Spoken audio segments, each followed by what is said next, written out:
everyone, I'm here today with this week's weekly reading wrap-up, or rather the last few weeks worth of weekly reading wrap-ups. I didn't get an awful lot read recently, I was busy, I was unwell, etc, etc, etc. So this covers a couple of weeks worth of reading, but I've got 4 books to talk to you about today. So the first thing I read since my last wrap-up was Daredevil Volume 1 by Waid. And I went into this perhaps for the wrong reasons. Because I've got my free trial of Kindle Unlimited right now, I thought I'd just try and get my money's worth and pick up any graphic novels and comics, etc, etc, that I've been wanting to read but that I hadn't wanted to pay for. So this came in this bracket. And I've watched the Daredevil TV show on Netflix, a couple of series, enjoyed it. And so I thought, well, maybe I'll enjoy the comics too. So I picked up Volume 1, going into it with no other knowledge other than the TV show. Bad idea. Really bad idea. I ended up not enjoying this half as much as I expected to, just because it's so different from the show. I gave it 3 stars, and that was probably being generous, to be honest. I really enjoyed hanging out with sort of him and Foggy again, and the storylines were pretty good, but I just didn't feel connected to Matt at all. It felt like a totally different Matt, which I suppose would make sense because it was a comic. But it was just lacking. I just didn't feel attached in any way, shape or form. It really struggled to hold my attention at times as well.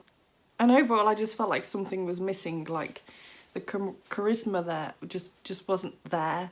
And yeah, I just didn't enjoy this. So by the time I finished it, and I gave it the 3 stars, and I wrote my review, and I put on that review, enjoyed to an extent, but that I would continue on with the series, but I wouldn't be rushing into it.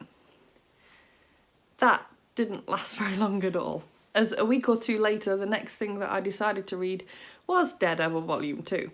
I actually enjoyed this one more than the first volume, so progress there. This one features Spider-Man, and that was a nice little crossover. I really enjoyed having that interaction and that just something a bit different going on with the plot. It worked quite well for me. It held my attention a lot better than the first volume did, but I still just felt like the whole character of Daredevil, Matt, was just really lacking. I didn't really feel like I knew him. I didn't really sort of feel anything towards him. He could have got killed and I probably wouldn't have cared, to be honest. There also wasn't much of Foggy in this one, and that was quite a letdown to me. So after feeling okay-ish about this one, I gave it 3 stars because it wasn't good enough for 4. They're both just kind of floating around the 3 area. I told myself this time that I definitely will not rush into the 3rd volume in the series.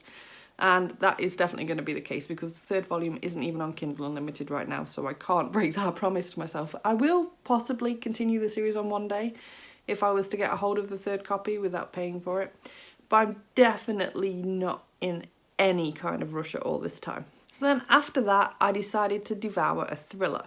And this one was also off Kindle Unlimited, and I've been reading this on and off for a few weeks now, and I've really enjoyed it actually. I gave it 4 stars, and that is The Sixth Window by Rachel Abbott.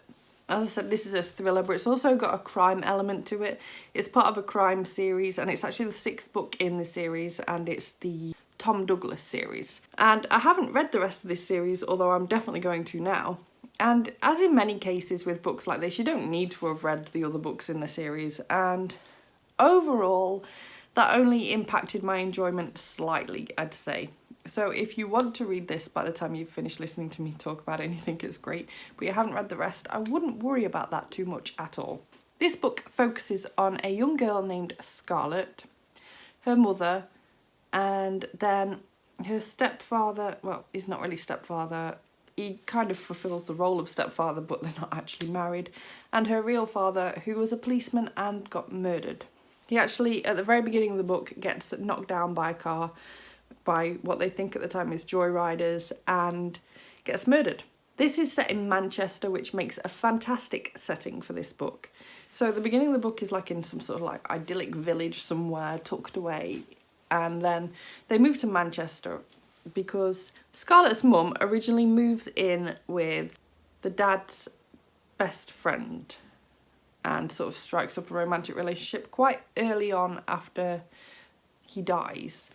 And she catches him in quite a compromising position, which she probably wouldn't have questioned if she hadn't seen him with sort of child pornography on his computer.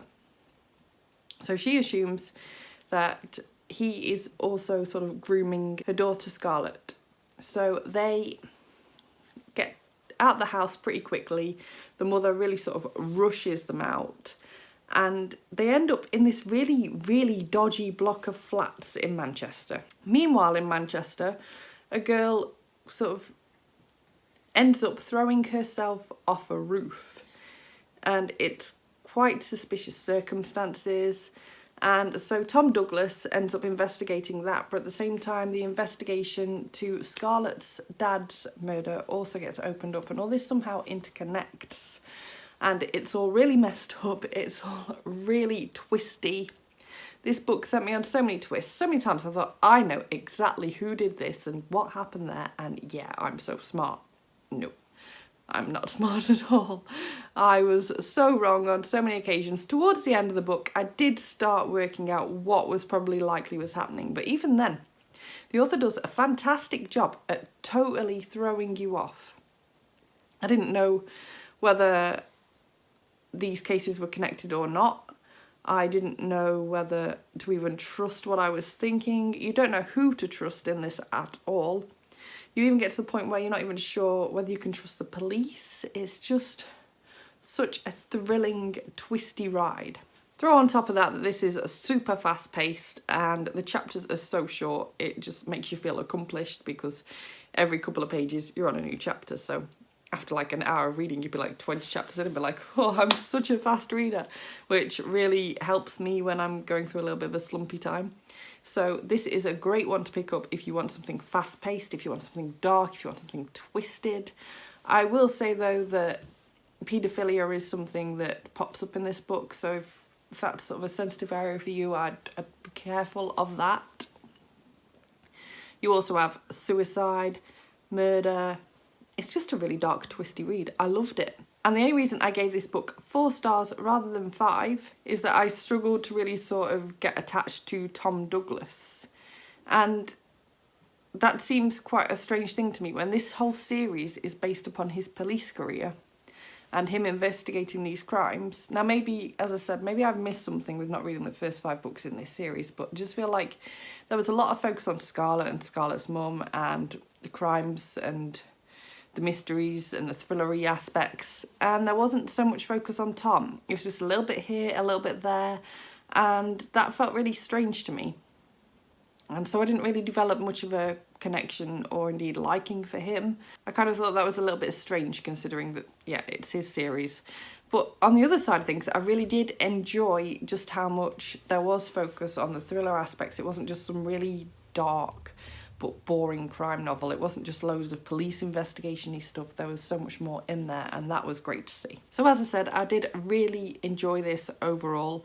I'd highly recommend it, and I'm going to continue on with the series. I think all the other books are on Kindle Unlimited anyway, and there's also a new one coming out soon that I've requested on NetGalley, so fingers crossed I get that. But yeah, 4 out of 5 stars. Great read. And finally, I decided that I was a little bit wary about picking up graphic novels and whatnot with my previous experience with Daredevil, but I had got The Punisher on my list as something I wanted to check out too.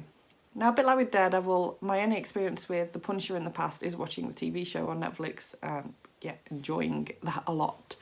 And so I was a bit wary. I was thinking, well, it didn't pay off for me with Daredevil, maybe I won't get on with The Punisher very well either. But I needn't have worried. I decided to just pick this up last night, just go for it, and I actually gave it 4 stars. I really enjoyed it, and that's because it had the right balance between humour, like there was some really great one-liners here and there just to break up the violence, and the violence was there but it wasn't overwhelming. It almost felt like I was reading a graphic novel where I'd got someone a bit more extreme than Dexter just going out and sorting the world out. That's how I feel The Punisher is, just like someone who has a good heart in there and just gets a little bit carried away by the violence sometimes, just trying to sort the world out and get rid of these bad people. And I really, really enjoyed that. There's also a really cute dog in this, so what is there not to love? Really enjoyed it. if you're on the edge about trying this out and you have the access to it for free like I did, then I highly recommend just giving it a go. I'd probably actually have paid for it, but not full price because these things are expensive. But if you can get it on the cheap side, again, I'd recommend you trying it that way too. So yeah, that is all I have read recently. As for what I'm currently reading, I'm still reading Harry Potter and the Goblet of Fire. I've only read one chapter of that this week, so I'm actually only on page 87, so I've got quite a ways to go with this.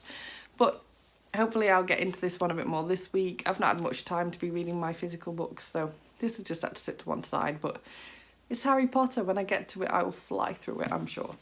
My current Kindle book is Revival by Stephen King, and I was really unsure on whether to go for this or not, and I'm so glad I did in the end. I am enjoying this so much. I can't wait to talk to you more about it, hopefully in next week's wrap-up, because I should have finished it by then.